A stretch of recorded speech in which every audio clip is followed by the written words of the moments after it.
Halo semuanya, selamat datang di video kami. Kenalin, kami dari kelompok 5 Manajemen Informatika.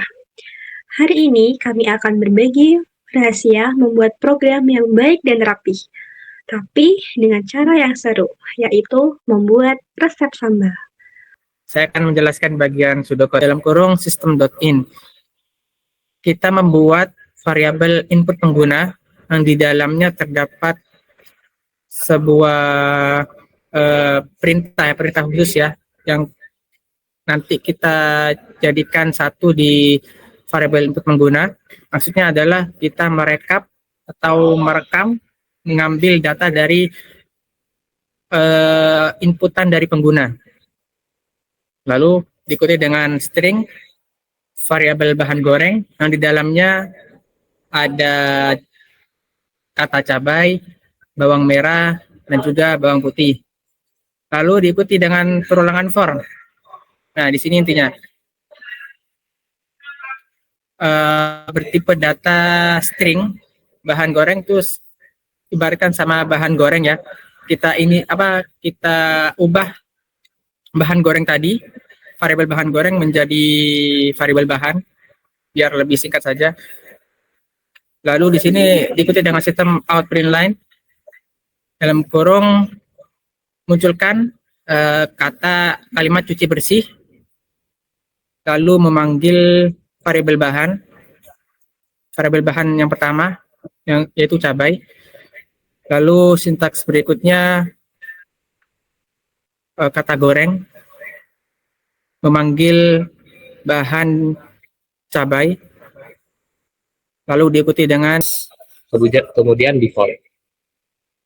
Jika pengguna memasukkan data kurang pas, maka yang akan keluar adalah tambahkan garam atau gula. Jika pengguna memasukkan teks sudah pas, maka yang akan keluar adalah sambal sudah siap. Jika pengguna tidak memasukkan dua dari kata tersebut, yakni kurang pas atau sudah pas, maka sistem akan otomatis masuk ke default dan memunculkan output rasa tidak diketahui. Coba cicipi lagi, kemudian kita break. Tahap yang pertama yaitu start. Start ini adalah titik awal dari semua proses. Pada bagian ini kita menggunakan simbol persegi lonjong seperti kotak lonjong yang memiliki nama yaitu terminator, yang berfungsi untuk simbol awal atau simbol akhir. Lalu langkah selanjutnya yaitu langkah persiapan, di mana semua bahan utama ini dikumpulkan, seperti siapkan cabai, bawang merah dan bawang putih, garam, dan gula. Pada tahap ini, kita menggunakan simbol jajar genjang untuk output yang berfungsi untuk mempresentasikan pembacaan data atau penulisan. Untuk langkah selanjutnya yaitu mencuci semua bahan. Pada bagian ini kita menggunakan simbol pengujian kondisi. Pada bagian ini kita menggunakan simbol belah ketupat yang bisa disebut dengan decision, berfungsi untuk simbol pernyataan pilihan yang berisi suatu kondisi yang selalu menghasilkan dua nilai, yaitu cukup pedas atau belum. Jika belum, alur akan mengarah ke bawah, yaitu ke langkah memasuki cabai rawit 1, yang artinya jika kurang pedas kita tambahkan 1 cabai rawit. Atau jika tidak, alur ini akan mengarah ke atas, yaitu pada bagian masukkan cabai rawit 5. Langkah selanjutnya akan dijelaskan oleh teman saya. Melanjutkan dari penjelasan teman saya tentang pengambilan keputusan dari sebuah rasa sambalnya. Apakah hanya cukup ditambah cabai rawit 1 atau mungkin cabai rawit 5? Nah, setelah pengambilan keputusan cabai rawit 1 atau 5, kita masuk ke sebuah proses yang namanya ulek semua bahan. Proses ini menghaluskan bahan-bahan tadi, yaitu cabai, bawang merah, sama bawang putih. Itu semua.